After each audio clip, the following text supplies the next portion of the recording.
Junaidi. Ya, makasih Kang Gadis. Assalamualaikum warahmatullahi wabarakatuh. Selamat pagi, salam sejahtera, salam sehat. Yang saya hormati para guru besar. Ini ada Prof. Yohansyah, Prof. Zainal, Prof. Minaldi, Prof. Sukman. Terus kemudian ada Prof. Herku juga tadi saya lihat juga ada juga. Terus kemudian para senior, sahabat sekalian yang hadir. Ini cukup mewakili nih Kang Gadis. Saya lihat ada teman Mas Sigit dari Kalimantan Selatan, ada dokter. Tri Astuti ini dari Tarakan ini termasuk yang salah satu pendiri Fakultas Kedokteran baru.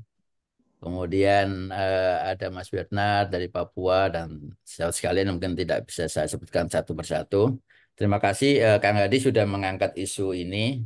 Eh, Kalau saya termasuk jarang Prof. Menaldi diundang sama Kang Hadi itu sebagai narasumber. Jadi saya ikut mendengar aja sebagai pendengar dari apa yang selalu disampaikan yang saya lihat cukup produktif di dalam menyampaikan beberapa informasi edukatif ya. Dan termasuk pada hari ini ya konteksnya bukan kita mencoba mengkritisi salah satu aspek saja tidak. Jadi kalau tadi sudah disebutkan oleh Kang Hadi memang ada beberapa hal yang kalau saya selalu bilang kemarin di saat ditanyakan tentang bagaimana debat capres kelima, saya kira karena waktu ya mungkin dan topik tema yang eh, kesehatan yang digabungkan dengan yang lain sehingga kesehatan sepertinya hanya superficial saja kemarin pada saat bicara di debat capres kelima gitu. Tapi ada poin-poin yang tadi yang disampaikan Kang Hadi itu yang disampaikan oleh para calon presiden yang menurut saya perlu untuk kemudian kita elaborasi ya. Jadi bukan berarti kita mengkritik dalam konteks mengkritik salah satu tidak, tapi kita elaborasi dan cuman memang di media ini Kang Hadi, ini yang kesan yang kemudian framing di media memang media mengatakan pada itu kemudian eh, permasalahan lebih banyak pada salah satu paslon itu loh. Dan saya kira kita tidak bisa mengatakan seperti itu karena kalau kita elaborasi lebih dalam di dalam aspek apa yang disampaikan oleh para paslon memang kalau kita memakai parameter ukurannya itu adalah subsistem di dalam sistem kesehatan nasional semua masih terkonsentrasi hanya pada tiga subsistem saja yaitu SDM kesehatan, upaya kesehatan, dan juga berkaitan dengan partisipasi masyarakat. Belum masuk ke dalam satu diskusi atau penegasan terkait yang pertama adalah tata kelola dan regulasi. Jadi di dalam subsistem kesehatan nasional itu ada tata kelola dan regulasi gitu. Sehingga kemarin tidak nyinggung sama sekali tuh di debat capresnya tidak nyinggung sama sekali mengenai undang-undang kesehatan itu. Padahal itu sangat esensial sekali sebenarnya itu. Terus kemudian tidak menyinggung masalah sistem pembiayaan. Walaupun ada pernyataan salah satu yang menyatakan bahwa dia akan mengembalikan mandatory spending ya. Tapi paling tidak eh, sistem pembiayaan ini tidak tersampaikan kemarin. Terus kemudian tidak menyinggung juga mengenai permasalahan farmasi dan alat kesehatan. Bagaimana konsep ketahanan kesehatan mandiri, konsep terkait dengan meningkatkan apa namanya TKDN-nya, tapi ternyata di dalam satu persyaratan terkait dengan tender bidding farmasi dan alat kesehatan, standar-standar aturan-aturan lebih terkesan keberpihakan pada produsen-produsen import gitu. Ini hal yang pernah disampaikan oleh teman-teman Gakeslab gitu loh. Nah, ini yang saya kira kemudian perlu kita mengkritisi hal-hal yang tersebut dalam konteks supaya tiga-tiganya dipaham bahwa problematika di kesehatan kita tidak bicara dalam konteks campaigns ya. Kalau bicara campaigns ya tentunya ini akan ada strategi-strategi komunikasi publik yang satu sisi mengedepankan dalam satu upaya mencoba menilai secara objektif, satu sisi mungkin ada yang mencoba hanya dari sisi eh, bagaimana gimmick atau framing yang kemudian lebih mudah diterima oleh masyarakat ini. Ini yang memang menjadi hal yang perlu juga kita perkuat gitu dalam satu proses elaborasi diskusi yang kita lakukan. Dan pada hari ini mungkin kita lebih fokus pada permasalahan yang berkaitan dengan masalah distribusi dan jumlah dokter ya. Memang saya tidak tahu juga ini yang kemudian memberikan masukannya siapa. Yang jelas 300 FK 10.000 yang kemudian disekolahkan itu saya kira perlu ada analisa data gitu. Nah ini pada kesempatan kali ini izin mungkin Kang Hadi, saya ingin mengajak untuk kemudian bicara terkait dengan bentar, Silakan. saya share slide. Oh, saya nggak Ya, bisa share slide ya sudah, Kang Hadi ya. sudah bisa, sudah, Nggak bisa ya? sudah saya jadikan co-host ini. Iya, kok ini kok nggak ada ya, sebentar, sebentar. Mungkin diulang kembali, Pak Ya. Ketum. Ah, ah. Sudah Jadi saya. di dalam konteks ini mungkin perlu kita melihat dari data terlebih dahulu gitu. Ya, belum belum muncul Pak Pak Adib. Oh, oke, oke. Nomor HP-nya apa itu ada RB ada apa namanya. Oh, saya nggak bisa share slide ini sebentar. Bisa diulang kembali Pak Ketum? Mungkin izin drop. Iya. Sini. Nah,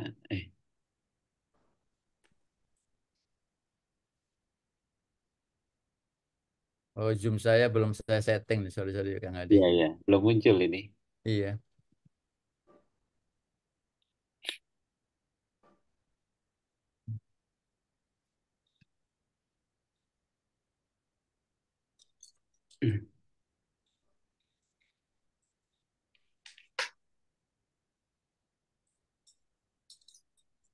Mengucapkan selamat datang nih para bidan juga banyak ini yang datang. Selamat Ya, pagi semuanya. Kang udah keluar Kang Adi? Ya, sudah. Ya, Ya, sudah silakan Pak Ketum. ya. Saya masuk pada yang topik pada hari ini yang saya kira menjadi sangat penting pada saat bicara tentang masalah eh, pendidikan ya, kemudian produksi gitu. Karena selama ini kita selalu terjebak dalam satu diskusi yang memang diarahkan dalam satu posisi bahwa kita kekurangan dokter gitu. Bahasa kemudian muncul kekurangan 140.000 itu juga kalau kita elaborasi saya tidak tahu itu dasarnya dari mana.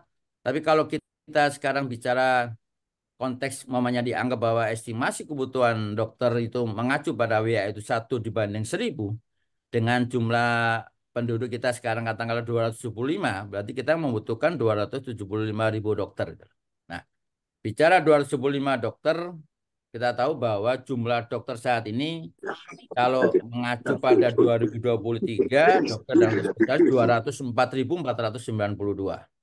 Nah, hari ini update yang terbaru di data di Konsil Kedokteran Indonesia ada jumlah dokter yang sudah terregistrasi. Dokter ada 173. Jadi dokter umum ada 173.177, spesialis 52.913 gitu. Dan yang kemudian STR-nya yang aktif ada sekitar 195.000 sebenarnya. Nah, ini yang saya kira kemudian menjadi satu dasar sebenarnya. Apakah kemudian kita benar-benar kekurangan dokter gitu. Satu sisi saat ini kita sudah ada 92 plus 15 FK baru gitu. Dan kalau kita tahu ya data dari AIPKI dari 92 fakultas kedokteran saja kita sudah bisa memproduksi 12.000 dokter per tahun gitu. Jadi kalau kita mencoba menilai, menganalisa dari sisi aspek menghitung secara matematis, maka dari jumlah dokter saat ini dengan jumlah produksi 12.000, maka sebenarnya kita kurangnya malah 36.910.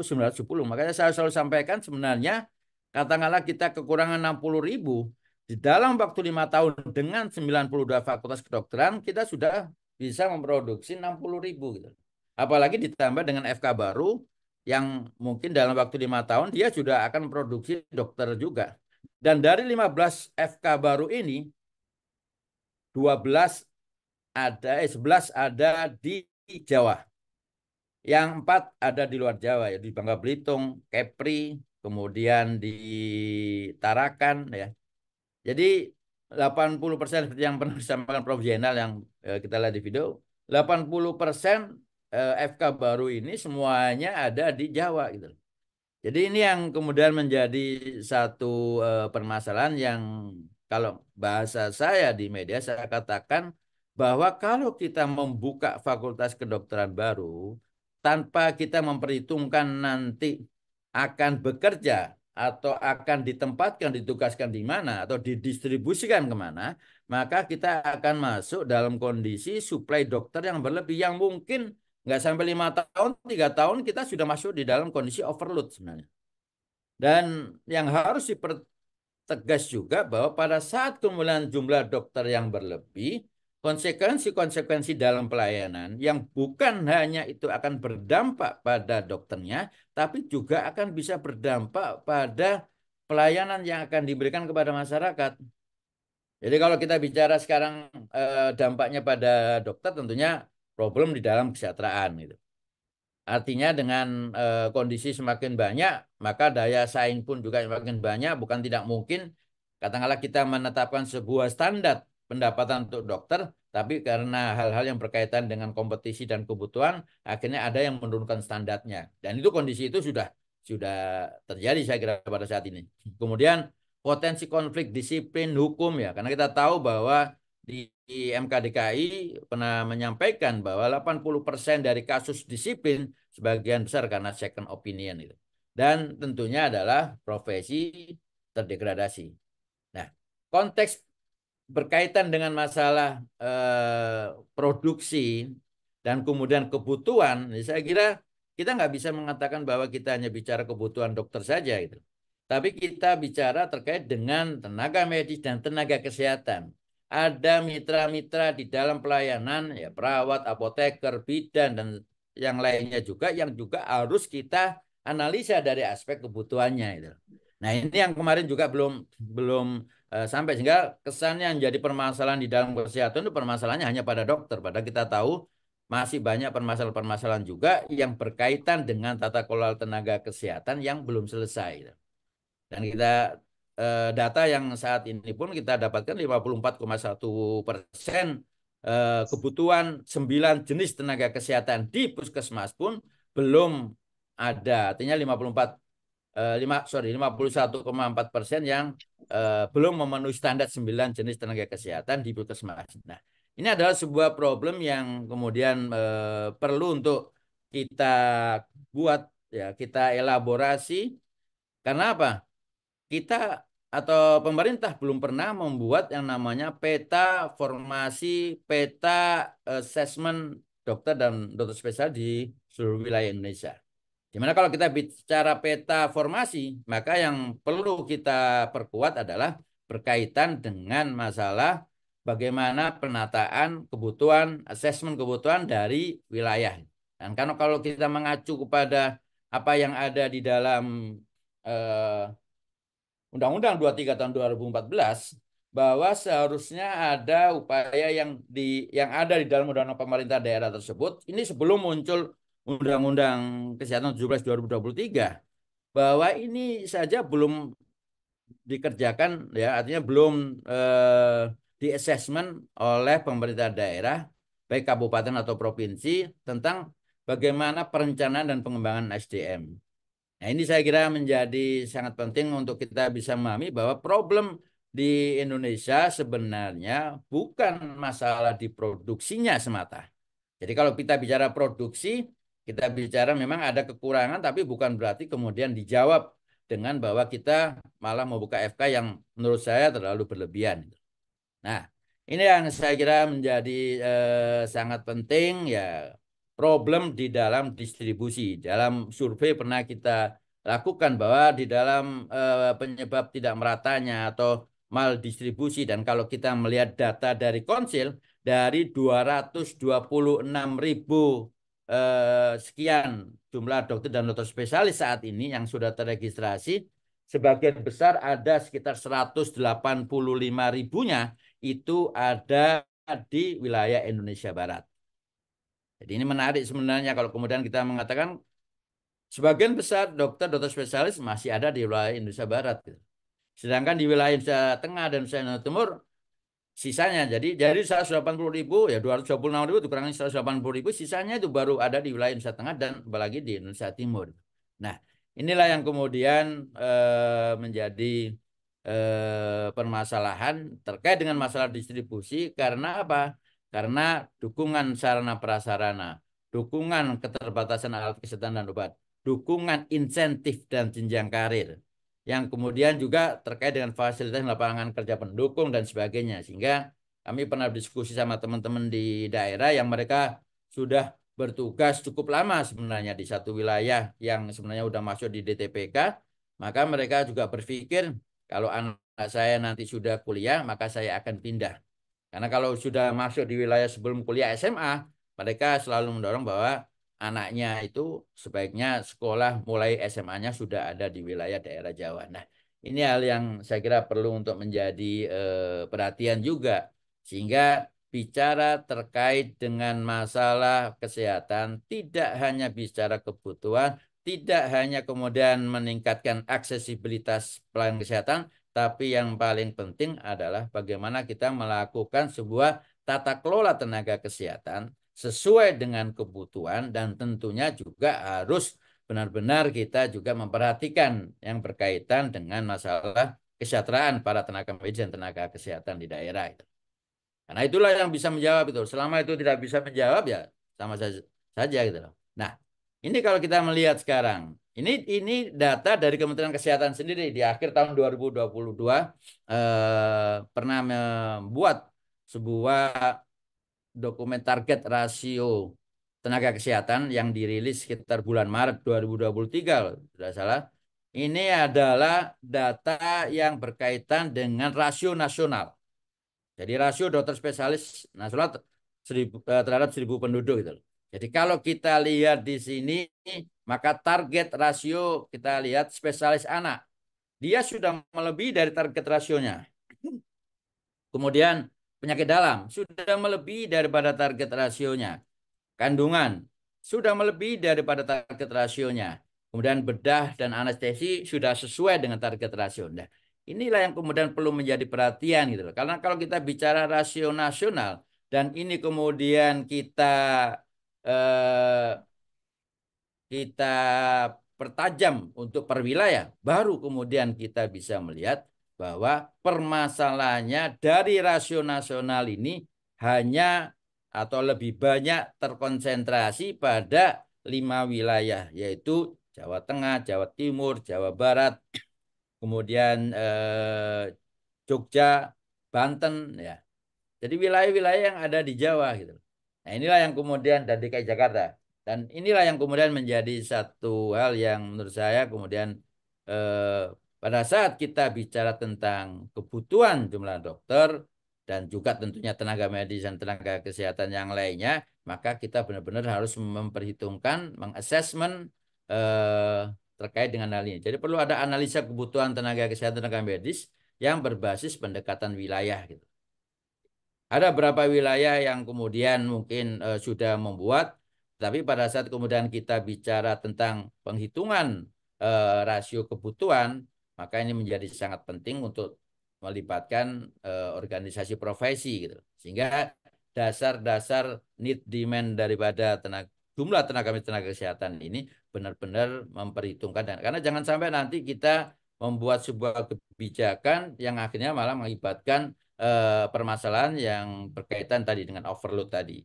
Termasuk juga ada nggak sekarang standarisasi di dalam pembiayaan pendidikan kedokteran? Karena kalau kita hanya bicara terkait dengan pembukaan tanpa kita membuat sebuah standarisasi, maka pendidikan kedokteran ini akan tetap menjadi satu bagian pendidikan yang mahal, yang itu akhirnya hanya bisa diakses oleh kelompok ekonomi tertentu saja. Dan ini saya kira juga kemudian menjadi hal yang perlu untuk kita eh, sampaikan bahwa harus tetap memenuhi rasa keadilan di dalam masyarakat kita untuk bisa mendapatkan akses pendidikan, terutama pendidikan kedokteran.